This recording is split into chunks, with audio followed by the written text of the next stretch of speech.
as we're talking about soccer, one of the greatest rivalries, did I just say one of the greatest rivalries? I believe you did. I apologize. I'm selling it short. Probably the greatest rivalry in the history of American sports is going to be taking place again this Saturday up in Indianapolis. Are you referring to the Louisville-Indianapolis Proximity Association football contest? Yes. Would you please tell everybody, Matthew, what does LIPAFC mean to you? It means very simply the pinnacle in sporting competition. It is the longest running derby in the history not only of soccer but sports. And Derrick, what about you? What does it mean to you? What does this rivalry mean to you? Okay, well, first, I have to mention something. I could never tell you what that acronym means. I know what it means, but I can't memorize it. Okay, so every time I see the acronym, the only thing that I can think of is EPICAC. And so I don't pronounce it like you guys pronounce it or say it. I just say EPICAC. It's the EPICAC rivalry. And every time I look online, I'm like, oh, there it is again. EPICAC. It's easy, man. It's the Louisville and Indianapolis proximity. That means they're close together. Mm-hmm. Association football is the game we're playing, and it's a contest. Yes. And I mean, I don't like numbers either. Yeah. So there are no numbers in that. Now, if you know anything about this wonderful rivalry, which spans time. I mean, it's beyond time. It transcends everything. You know that our greatest hero in this deal is a guy by the name of Bugsy O'Malley. Now, Bugsy played in this rivalry for about 50 years or so, and we're going to try and get Bugsy on the phone. Hey, Bugsy, are you there? Hello. Bugsy, are you there? Hello, I think I'm here. Hello, who am I speaking to? Thank you very much. Hello. Bugsy, this is Joe Valla. Bugsy, I know that I'm interrupting you. Hey, Bugsy, put the phone closer to your ear, pal. Bugsy, can you hear us, All buddy? right, well, is this Joe? This is Joe, Bugsy, the guy that Yes, it's so nice to hear from you, Jimmy. It's not Jim, it's Joe, pal. What are you doing? That's what I said. Oh, how's it going, boy? It's not nice to hear from. It's not nice to hear from anybody, to be honest. Well, but this is why it's such an honor to have you on the show, Bugsy, because you have been we haven't heard from you in Louisville in over 40 years. And go ahead, can you tell us a little bit go ahead.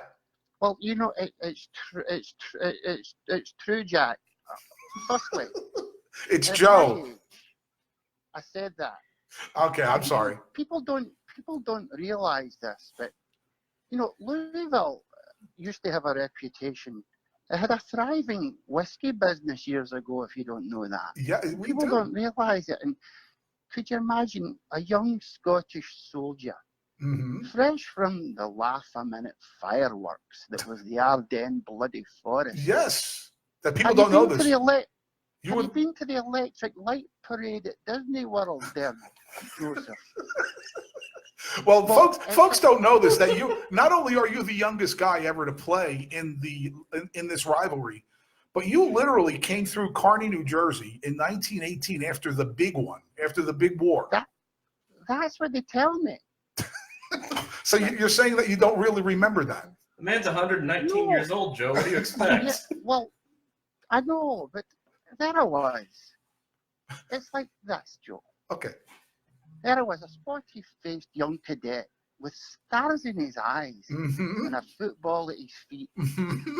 And I could only dream of plying my trade in a land of opportunity and cheap booze. Okay.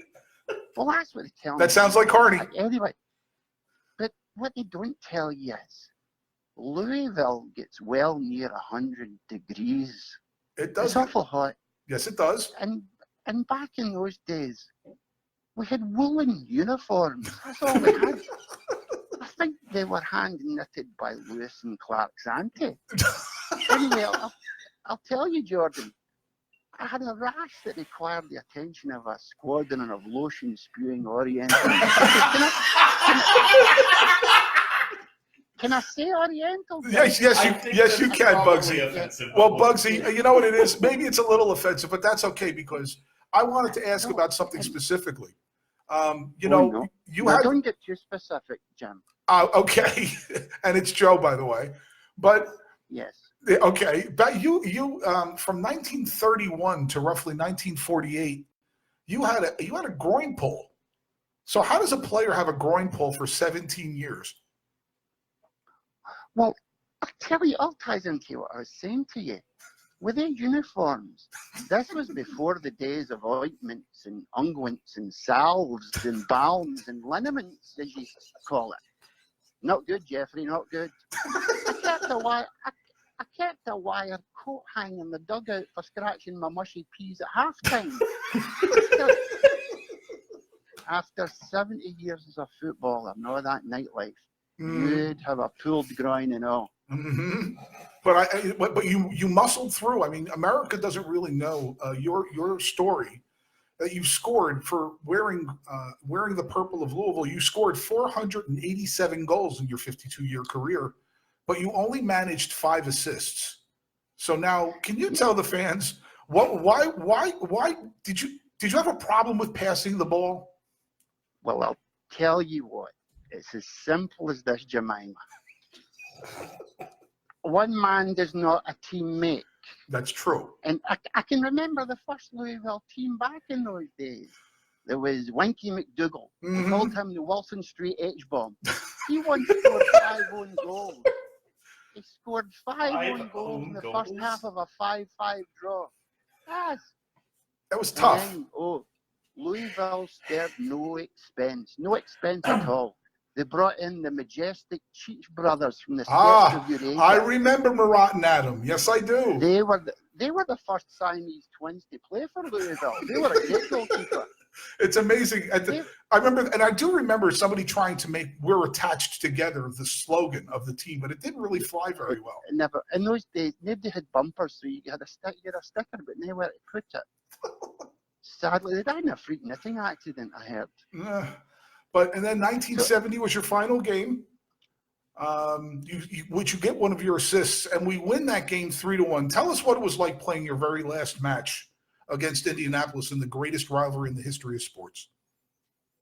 It wasn't easy, Joe. If I remember correctly that day, there was 3 tornadoes. 3 tornadoes outside in the parking lot. It was a tough one. So they were going to call the game off. But we thought, no, we've made at least $45 a day in takings at the stand, and we really needed the money. So on we went to glory. The other team actually never showed up that day, Joe. It was just me, so it wasn't so hard scoring a goal. It was easy. Well, Indianapolis, because you struck the fear of God into the players that you played against and for all those decades that you were here. And we do have to ask a question, though. Okay, I know this may be a little uncomfortable for you, but we have to ask this. 1970 ends. You spend a couple of years on the circuit taking pictures, doing all those things that celebrities do, and then you go into hiding.